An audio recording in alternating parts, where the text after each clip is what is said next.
Gracias por continuar en nuestra sintonía. Damos inicio a un nuevo año y con ello se da apertura a la entrega del cierre fiscal de todas las empresas que tienen hasta el 31 de marzo para entregarlo a la Dirección General de Ingresos. Y para conocer un poco más sobre este tema, en el Tips Tributario número 22 nos acompaña el licenciado Manuel Carcache de CETAE para conversar con él sobre el cierre fiscal de las actividades económicas. Este tema lo vamos a estar abordando en 3 partes. Esta es la primera parte de este tema. Adelante, Bien, Manuel. ¿qué tal?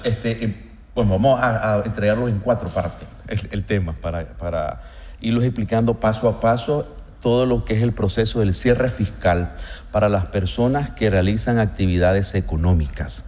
Si te recuerdas, en el TIC 21 hablamos sobre el cierre fiscal de las rentas del trabajo. Ese es para los trabajadores.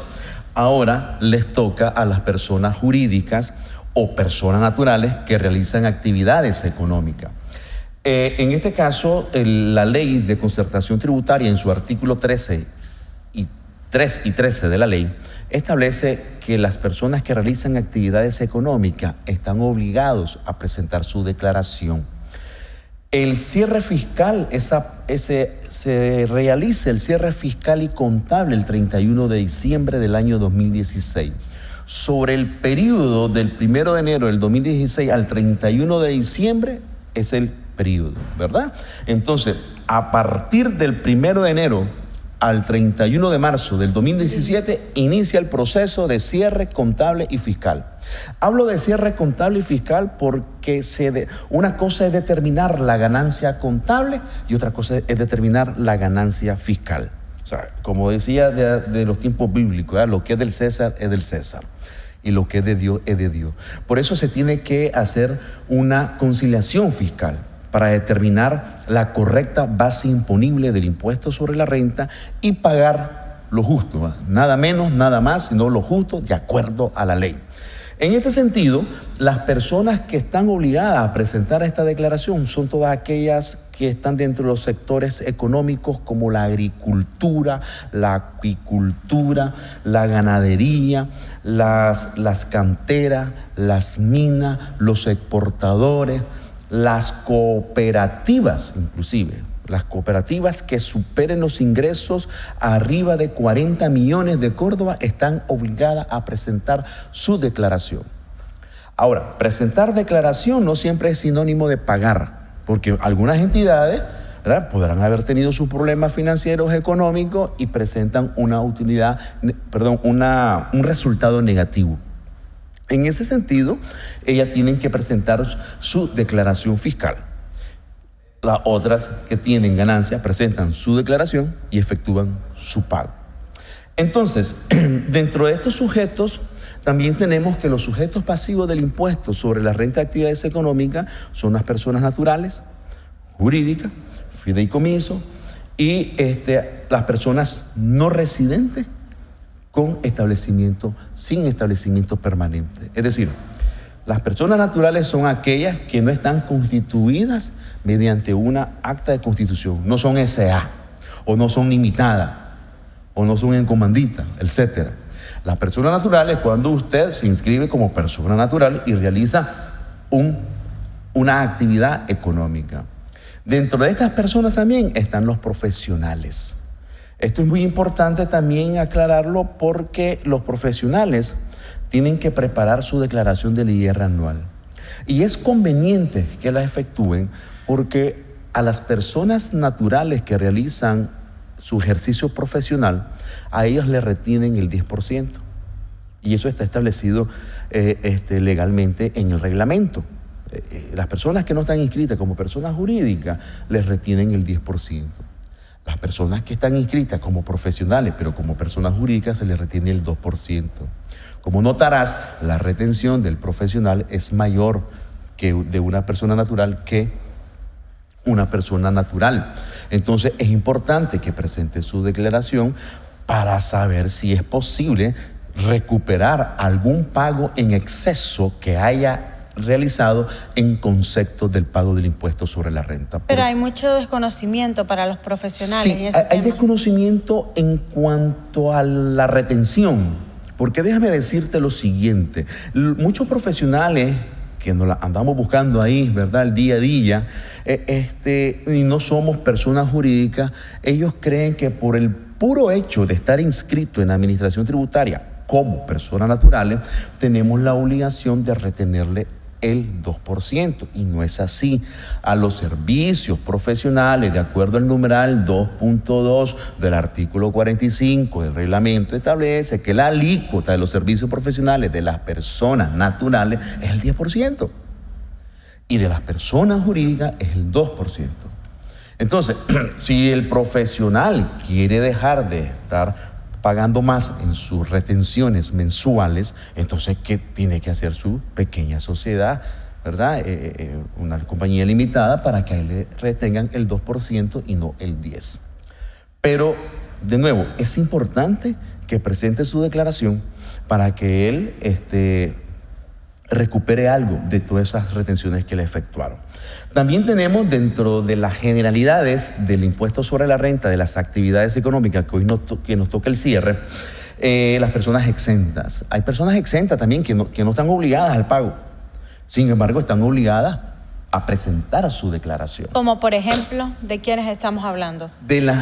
De las iglesias, confederaciones, de las universidades, de los centros de estudios superiores, de los centros de estudios vocacionales, todos aquellos que están dentro del artículo 125 de Entonces, la Constitución, quiere decir que, por ejemplo, están exentos del impuesto sobre la renta, pero del pago, no de la presentación de la declaración. Quiere decir que entonces tienen que llevar registros contables. Claro que sí. Recuerda que eso es una obligación mercantil, llevar sus registros contables, y ellos tienen que presentar su declaración y determinar si hay excedente o no excedente, porque hasta en eso es diferente con el que realiza actividades económicas grabadas, porque en la ganancia de las actividades económicas se le conoce como la ganancia. En el caso de las personas sin fines de lucro es excedentes, ¿verdad? Y esos excedentes no tributan. Entonces, dentro de eso mismos tenemos los poderes del Estado, la Cruz Roja, también las cooperativas que obtengan ingresos menores o iguales a 40 millones están exentas del pago, no así de presentar su declaración del impuesto sobre la renta. Otro aspecto importante a considerar en la determinación de la renta de actividades económicas es el principio de territorialidad. ¿De qué se trata eso? Ya te explico, porque aquí hay muchas confusiones. El artículo 5 de la Ley de Concertación Tributaria, y lo voy a leer taxativamente como lo dice que el IR se aplicará a la renta devengada o percibida de fuente nicaragüense obtenida en territorio nicaragüense. Estos dos términos son muy importantes al momento de determinar la renta de origen nicaragüense. Es decir, el espíritu del legislador en la Ley de Concertación Tributaria es que todos los ingresos que se devenguen o perciben en territorio nicaragüense están sujetos al impuesto. Pero aquellos ingresos que vos obtenés en el extranjero no están sujetos al impuesto. Es decir, esos ingresos son no constitutivos de renta porque ellos contribuyen de acuerdo a la jurisdicción de origen de su país. Entonces, donde envían, por ejemplo, los exportadores.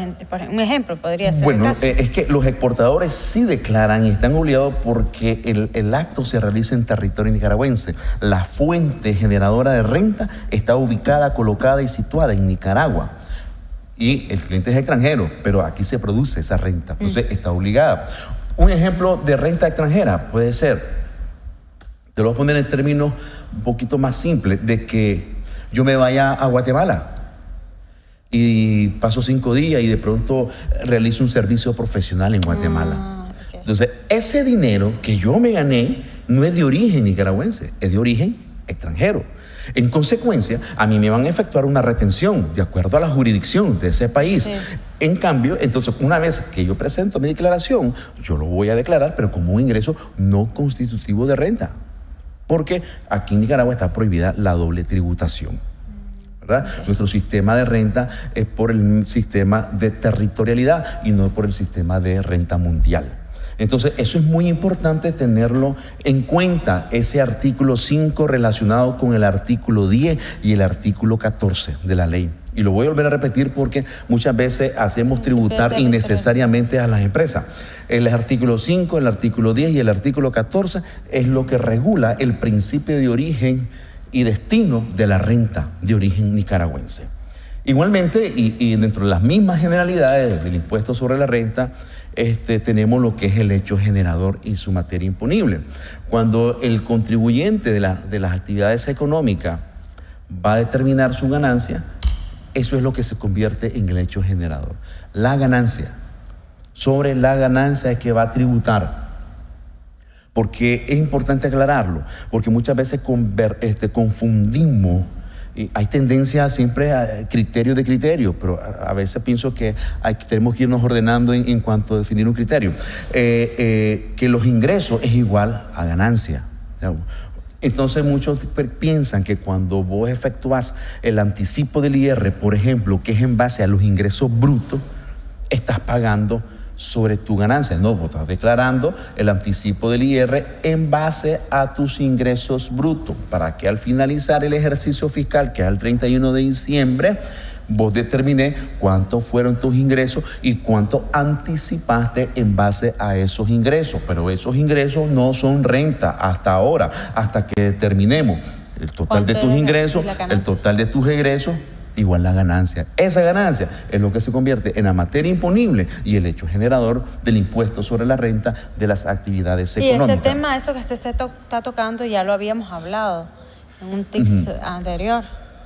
Sí. Cuando hablábamos de eso, de que, es decir, ellos pueden dar, pero después, es decir, el Estado como que lo reconoce. Lo reconoce. Lo reconoce al momento de determinar su impuesto. Pero es importante siempre repetirlo, porque recordad que este espacio que el Canal 63 brinda a todos sus televidentes llega a muchos departamentos. Y en muchos departamentos hay más desconocimiento. Entonces, a veces le niegan un derecho que tiene el contribuyente. O sea, quizás aquí en la capital, en Managua, se domina un poquito más este tema.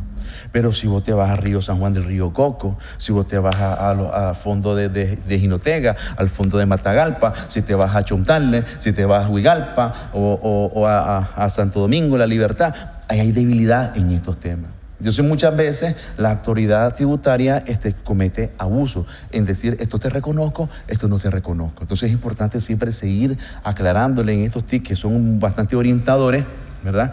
De que ellos tienen ese derecho a reconocerse todos los anticipos que ellos hayan realizado en el ejercicio fiscal una vez determinada su ganancia, ¿verdad? Él va a pagar, que pague sus impuestos, pero que le reconozcan sus anticipos.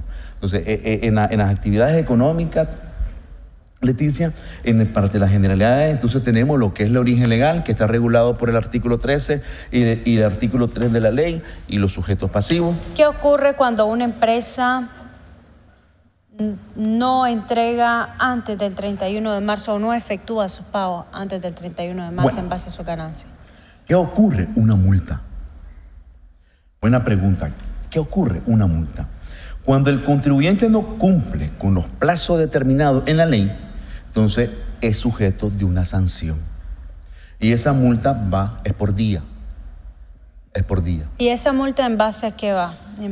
¿Cuál es la base de la multa? Es decir, el porcentual, sin temor a equivocarme, anda por el 0.07 por día, sin temor a equivocarme.